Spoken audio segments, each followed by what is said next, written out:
जी हाँ दोस्तों, ओवैसी के सामने सीएम हेमंता बिस्वा शर्मा कर गए सरेंडर। एक दावे ने उड़ा दी नींद। असम में बढ़ेगी टेंशन। ओवैसी के सामने हेमंत बिस्वा शर्मा टाए ठाए पुश। दोस्तों, असदुद्दीन ओवैसी हैदराबाद से मुसलमानों के हक की राजनीति करते हैं।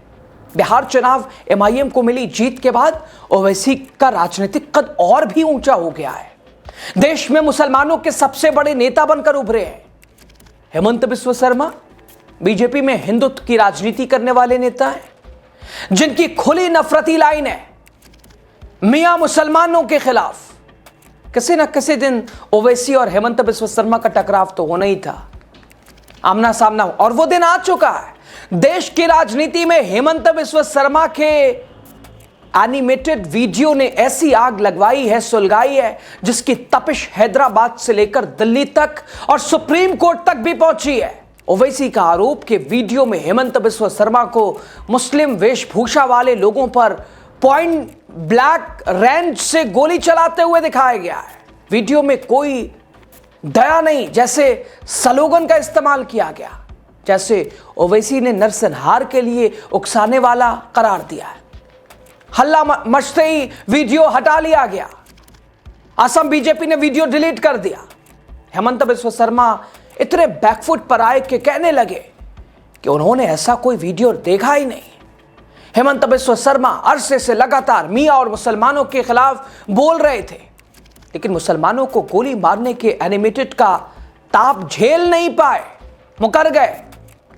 लेकिन तब तक देर हो चुकी थी। कैसे बताएंगे। नमस्कार, आप द राजनीति का खास सेगमेंट देख रहे हैं। मैं हूं आपके साथ यासूर रजा। दोस्तों, एमआईएम चीफ असदुद्दीन ओवैसी ने हैदराबाद में हेमंत बिस्वा शर्मा के खिलाफ एफआईआर दर्ज करा दी है।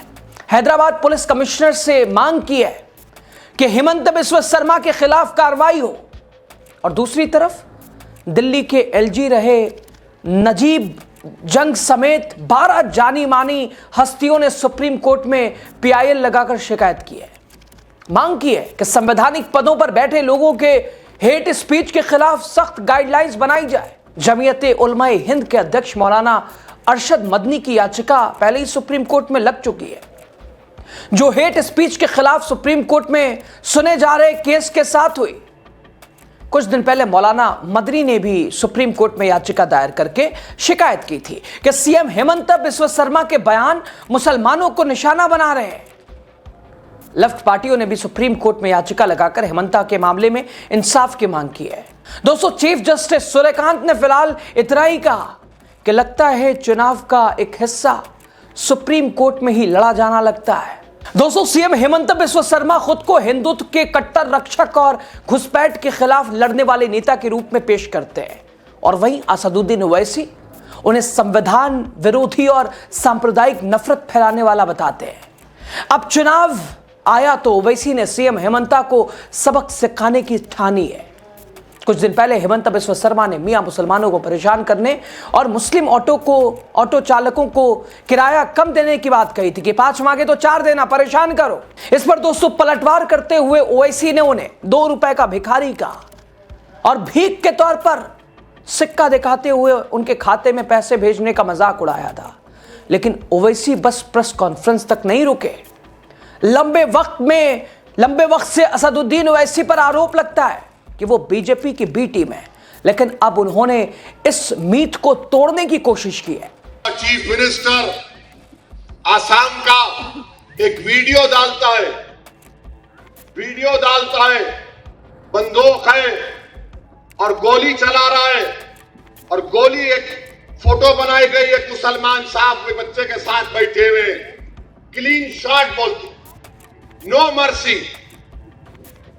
और नरेंद्र मोदी बोलते सबका साथ, सबका विकास, सबका विश्वास। और मोदी गए हुए हैं मलेशिया, वहां का prime minister Anwar Ibrahim, plane से उतरते कि अनवर इब्राहिम से गले मिल रहे, और यहां पर उनका चीफ मिनिस्टर एक वीडियो बना के गोली चला रहा। हम इसके खिलाफ कानूनी कार्रवाई करेंगे। ये नफरत नहीं है तो क्या है बताओ आप।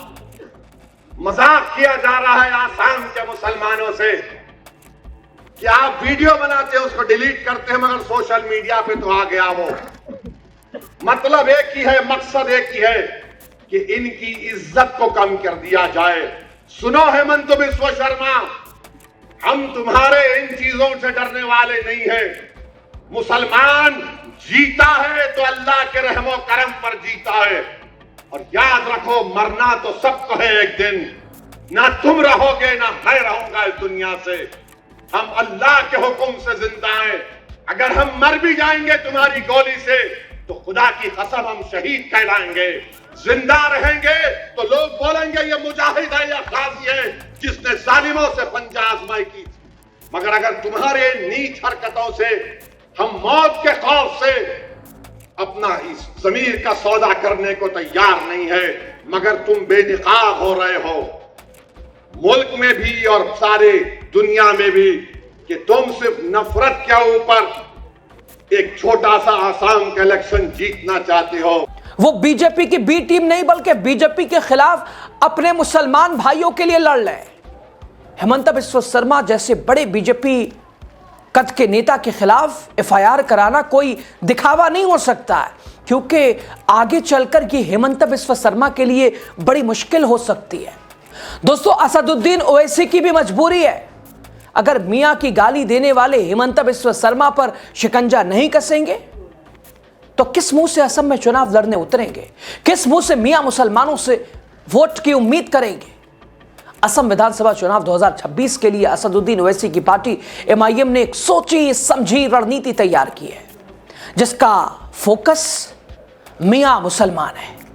दोस्तों, 2011 की जनगणना के अनुसार असम की कुल 3.12 करोड़ की आबादी में मुसलमानों की हिस्सेदारी 34.22% या करीब 1.07 करोड़ थी। अनुमान लगाया जाता है कि 2021 तक आबादी 40% बढ़कर 1.40 करोड़ तक हो गई है। मुस्लिम आबादी का एक बड़ा हिस्सा बंगाली भाषी है और जिन्हें मियां कहा जाता है। ऐसे ही मियां मुसलमान हेमंता के टारगेट पर है। दोस्तों, डेलिमिटेशन से पहले मुस्लिम वोटर करीब 35 विधानसभा सीटों पर 14 लोकसभा सीटों में से 6 पर निर्णायक भूमिका निभाते थे। 2023 के डेलिमिटेशन के बाद करीब 25 सीटें ऐसी हैं जहां मियां मुसलमान बहुमत में है। असम के 35 जिलों में से कम 11 जिलों में मुस्लिम बाहुल है। 11 जिले मुस्लिम बाहुल है। यकीनन ये किसी भी चुनाव में बड़ा वोट बैंक है और जिस पर बीजेपी की नजर नहीं है, लेकिन कांग्रेस और ओवैसी और इसके अलावा बसरुद्दीन अजमल की सबसे ज्यादा नजर है। ऐसी चर्चा है कि मौलाना बसरुद्दीन अजमल की पार्टी एआईयूडीएफ ओवैसी की एमआईएम के साथ गठबंधन के लिए बातचीत कर रही है। एआईयूडीएफ भी मुसलमानों की राजनीति करती है और मुसलमान बहुल 35 सीटों पर मजबूती से लड़ने की तैयारी में है। 2021 के विधानसभा चुनाव में कुल 31 मुस्लिम विधायक चुने गए थे, जिनमें से 16 कांग्रेस से और इसके अलावा 15 एआईयूडीएफ से थे। दोस्तों, ऐतिहासिक रूप से बंगाली भाषी मुस्लिम मतदाताओं का झुकाव मौलाना बसरुद्दीन अजमल की पार्टी एआईयूडीएफ और कांग्रेस की ओर रहा है। 2014 के आंकड़ों के अनुसार लगभग 45% बंगाली मुसलमानों ने एआईयूडीएफ को और 36% ने कांग्रेस को वोट दिया था। दोस्तों, अजमल और ओवैसी का साथ गेम चेंजर साबित हो सकता है। इससे कांग्रेस के लिए चुनौती यह है कि एमआईएम और एआईयूडीएफ को संभावित गठबंधन कांग्रेस के लिए बड़ी मुसीबत बन सकती है। कांग्रेस को डर है कि ये दोनों मुस्लिम वोटों का बंटवारा करेंगे, जिससे सीधा फायदा बीजेपी को मिल सकता है। असम में विधानसभा चुनाव होने हैं। हेमंता एक तरफ कांग्रेस और गौरव गोगोई से मुकाबला कर रहे हैं, तो दूसरी तरफ हिंदू वोटों को एकजुट करने के लिए भी मुसलमानों पर ताबड़तोड़ हमले कर रहे हैं। वो उनकी राजनीति के लिए मुश्किल भी है। दोस्तों, यूएसपी भी बीजेपी सीएम हेमंता बिस्व शर्मा के लिए फ्रंट फुट पर बैटिंग भी नहीं कर रही है, तो उनके खिलाफ एक्शन भी नहीं ले रही है। ऐसा लगता है कि जैसे जो कर रहे हैं उससे पार्टी की सहमति भी होगी मुस्लिम वोटों को बिखेरने के लिए। लेकिन दोस्तों, मिला जुलाकर अब ओवैसी असम में हेमंता का हाल खराब करेंगे। एफआईआर तो समझिए हैदराबाद में, और उसका भी हिसाब देना पड़ेगा। और हेमंत बिस्व शर्मा चारों तरफ से फंसते नजर आ रहे हैं। लेकिन सवाल ये, क्या पार्टी ने भी हाथ खड़े कर दिए या भारतीय जनता पार्टी का संरक्षण है? डबल स्टैंडर्ड जो है कि भाई सबका साथ सबका विकास सिर्फ नाम के लिए, हकीकत क्या है वो दिखने में कुछ और लगती है। दोस्तों, बहरहाल खबर पे आपकी राय ज्यादा महत्वपूर्ण हो जाएगी। आप क्या कहते हैं, आपको क्या लगता है, बताइएगा ज़रूर एक कमेंट करके आप।